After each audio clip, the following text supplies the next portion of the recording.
Hi everyone, today is July 2nd and this is our garden update. Enjoy. Ready to go outside? Do some running? Yeah.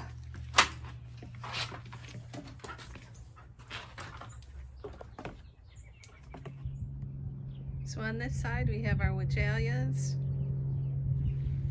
and some of our lilies over here. Our tiger lilies are really the tall ones. Another variety of smaller lilies right in the middle between those. You can see our rain barrel's been put out for the summer. Here's all of our ferns. Those are looking good. Put a butterfly house out right next to the butterfly bushes this year. And those are sprouting out really well. They're probably triple their size before the end of August. And around the bend, did some work in the garden. And I found all of the astilbes and just put them in one place. And then we have our Roberta's Blue Angel hostas. I bought 2 of the plants from QVC last year, and now I have 6 plants out of the 2. So as they keep multiplying, next year I'll come out in the spring and divide those up and fill in this void here, and either decide what to do with these. Astilbes are pretty nice. They're really natural looking. They go well in wooded areas. And I think they'll do quite well here, but eventually I think this whole area here might be these Blue Angel hostas. And we'll have to see how well they do. So far, so good. We had some firecracker plants that were dug up two or 3 years ago, and they still have their root system in the ground, and I just put them all in this one area. They do well there. They get enough sun. And we had mini hostas just wandering around the garden, so I put them all there. We'll have a whole row of hostas leading into the bigger hostas here. And then we have our black-eyed Susans where Charlie is. And those are doing great. They're just ready to bloom probably in 2 or 3 weeks. They'll be bright yellow. And we have our hydrangeas.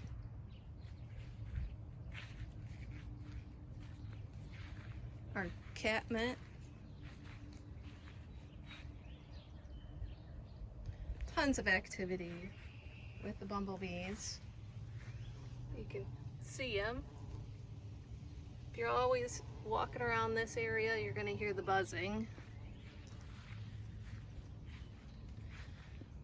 Then we have all of our Astelodoros, as well as our irises. The irises are the tall plants on the left side there. And those just finished blooming. So they're finished for the year. And around the bend are COVID berries. Our 2020 COVID berries. So here we have, Charlie found a bird, a robin. So here we have our blackberries, and they're doing great. I actually think that robin is up there on the roof now. He must have nested in the nest back there near where Charlie's at. So you can see these blackberries. We'll go back up to these. We're gonna have tons of blackberries this summer. And I left the canes, I didn't cut them back. We have a ton of red berries.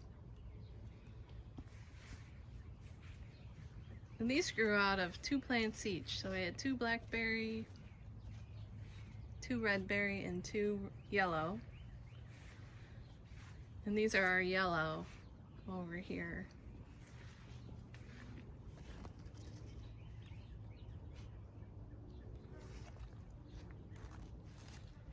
There we go. Tons of them. There's more.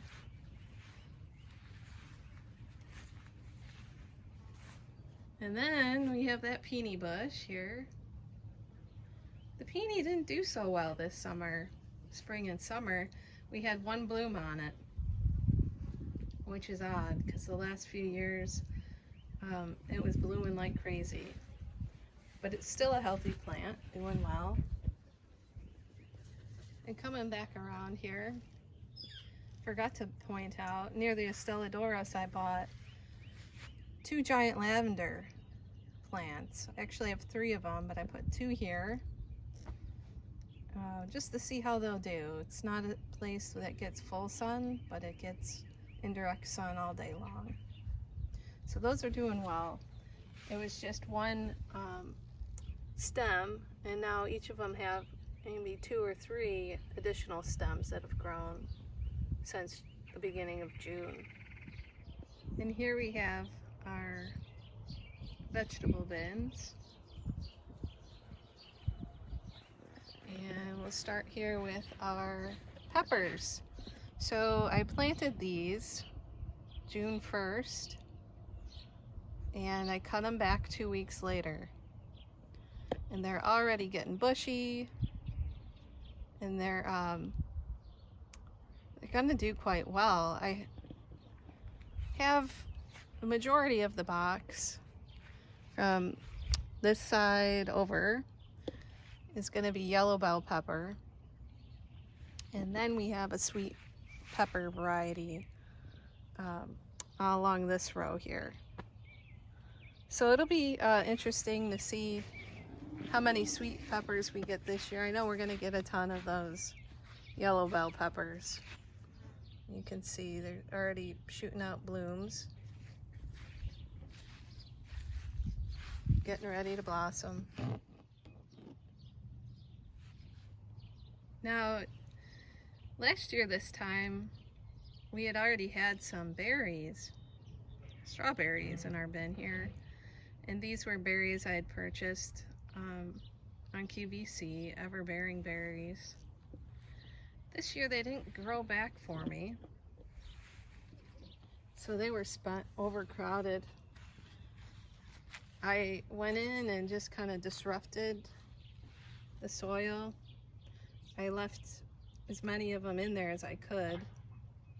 And I added compost along with fertilizer. And hopefully next year we'll get a lot more berries than just these 2. So, not sure why that happened. It could be the life of the plant. And all of these plants we're looking at are most likely new 1-year-old plants we that rooted themselves from last year. So the old plants died off. And over here we have, you go back here, so you can see the support structure on this. These are all of our strawberry tomatoes. Now we have cherry tomatoes in this bin, and in the middle I put 2 extra beefsteak tomato plants that we had left over from the front yard. And so far these cherry tomatoes are looking great. There's no sign of disease. We're getting some growing already. You can see the cherry tomatoes there. And I've come out and pruned them back. And it looks like the deer have as well, on this one at least. Looks like something was munching on this one.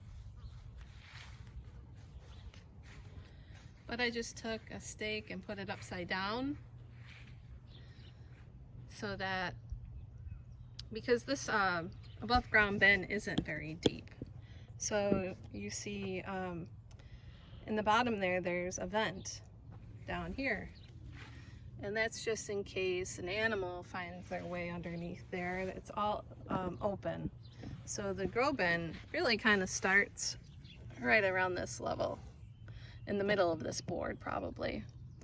So then you have dirt all the way up from the middle of the bin.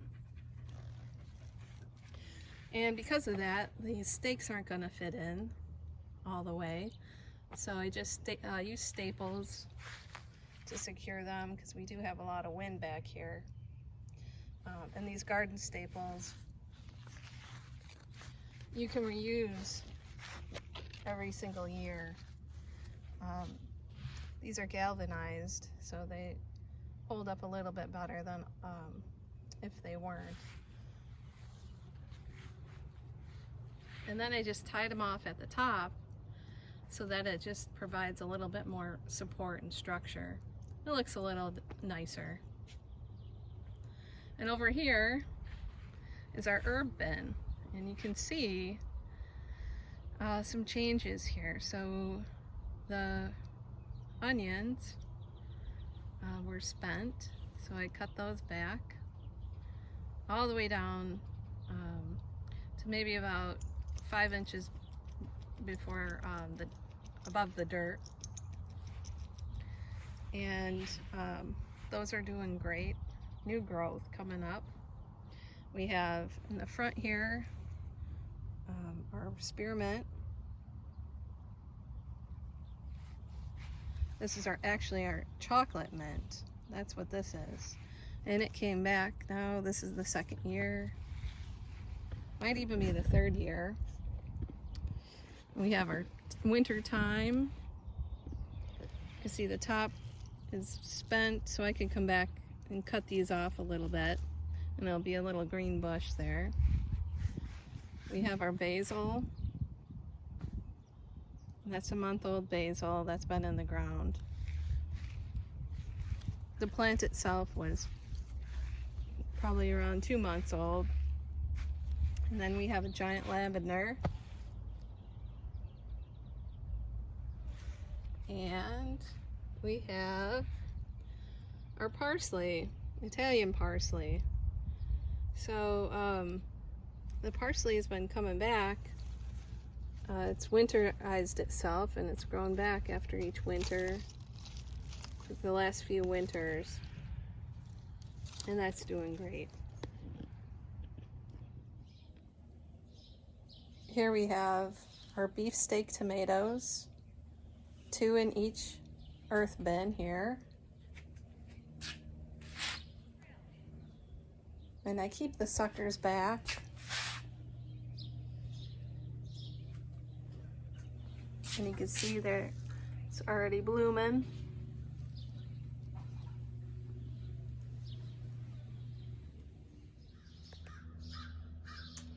And around the front door here, we have our Cottage Farm Candylicious Sun Patience. They're doing quite well.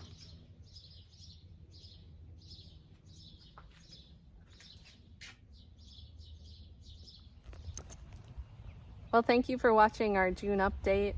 I look forward to making a few more garden updates this summer, and I'll throw in a few harvest updates. So we'll see what we get on the tomatoes and the peppers this summer. So have a good 4th of July, everyone. We'll see you soon.